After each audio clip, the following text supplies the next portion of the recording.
For a long time, Star Wars fans have had big questions with no answers. Strange events, missing characters, and secret plans have left people wondering what really happened. Some mysteries were forgotten, while others seemed like they would never be solved. But after so many years, the truth is finally here.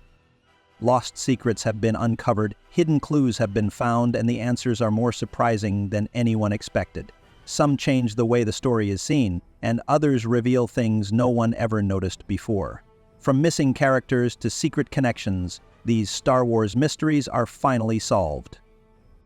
Let's start with something you might have missed in A New Hope. Remember that scene in the Mos Eisley Cantina? It's full of weird aliens and shady people, but there's this one guy, a human, who kind of ignores Obi-Wan and Luke when they're looking for help. He even talks to Chewbacca for a second and then just walks off.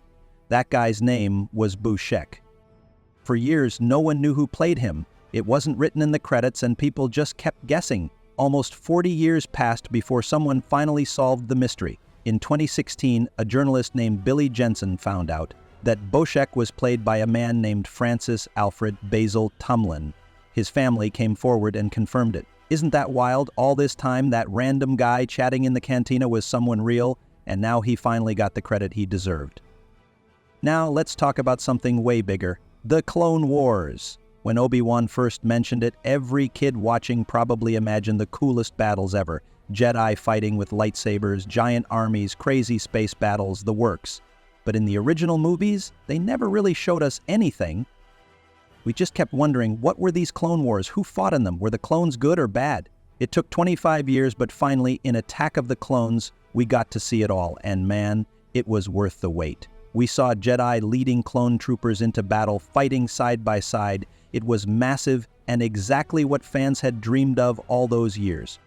Speaking of Obi-Wan, there's this one line he says that always felt a bit strange. In A New Hope, when Obi-Wan fights Darth Vader, he calls him Darth like it's his first name. At the time, it seemed normal, but later we learned that Darth was actually a Sith title, not a name. So why did Obi-Wan call him that? For years, people argued about it. Some thought maybe it was just a mistake. But finally, the Obi-Wan Kenobi series gave us an answer.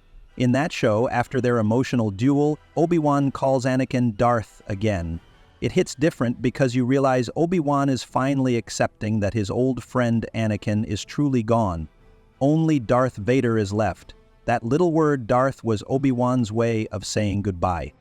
Another mystery that left fans scratching their heads was the whole Chosen One prophecy.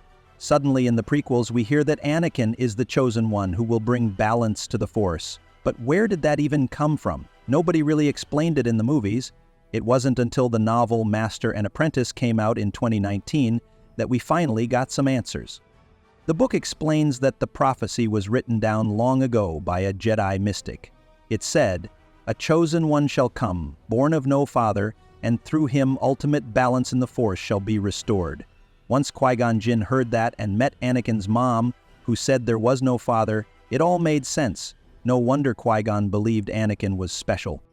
Now, have you ever wondered why the clone troopers vanished by the time the original trilogy starts? They were everywhere in Revenge of the Sith, but by the time of A New Hope, they're just gone, replaced by stormtroopers. For years, the reason was unclear, but the show The Bad Batch finally answered that.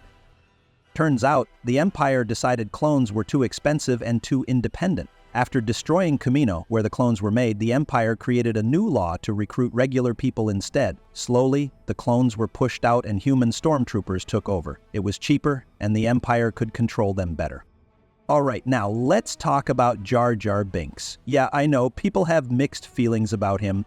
Some fans even joked that he was secretly an evil Sith Lord, but the real story is kind of sad. Years after the prequels, a book called Aftermath, Empire's End, told us what really happened to Jar Jar. After everything went down, Jar Jar was blamed for helping Palpatine rise to power. The Gungans exiled him, and he ended up as a street clown in Theed trying to make kids laugh while adults avoided him. The same guy who once stood in the Senate was now doing tricks on the street. It's pretty heartbreaking, but at least the kids still loved him. Speaking of dark things, let's talk about those red lightsabers the Sith use. Why are they always red? In the real world, George Lucas made it that way so it's easy to tell who the bad guys are. But what about in the Star Wars universe? For a long time, the answer was that Sith used synthetic crystals. But then, the Darth Vader comics in 2017 gave us the real reason. Sith actually take normal kyber crystals and bleed them. They pour all their anger, hate, and pain into the crystal until it turns red.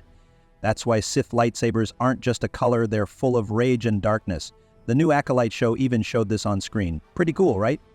Now, there's another Jedi that fans kept asking about, Barriss Offee. She was once friends with Ahsoka, but turned against the Jedi and bombed the temple.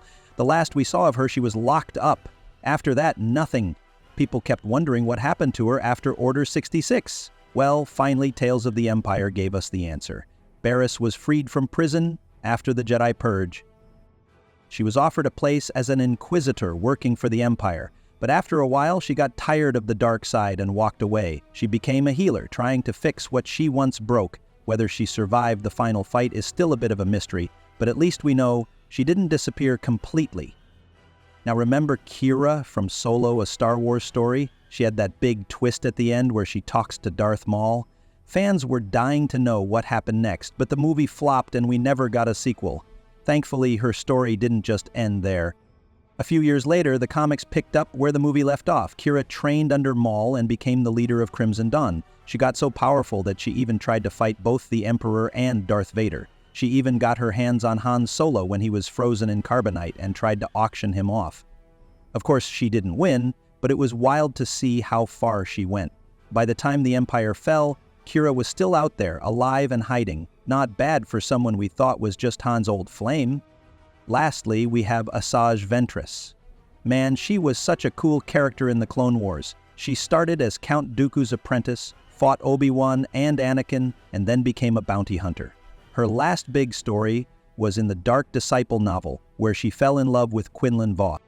In the end, she sacrificed herself to save him, dying from Dooku's Force lightning. Fans were sad, but also wondered, was that really the end? Turns out, nope. In the latest season of The Bad Batch, Ventress came back. She was alive, working as a bounty hunter again, yellow lightsaber and all. Nobody really explained how she survived, but hey, sometimes it's just cool to see a favorite character return. And just like that, some of Star Wars' biggest mysteries were finally solved. It took years, sometimes even decades, but the answers were worth waiting for. Each story added a little more depth to the galaxy far, far away. And it's these little stories, the ones hiding in the background, that make Star Wars feel so big and alive.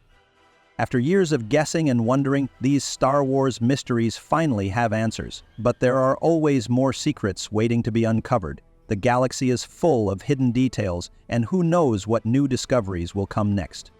If you enjoyed this video, don't forget to like and subscribe for more Star Wars mysteries, theories, and secrets. And if there's a mystery you think still needs solving, let us know in the comments. And don't forget to watch Revenge of the Sith in theaters this spring. Tickets go on sale at AMC Theaters on April 14th, 2025.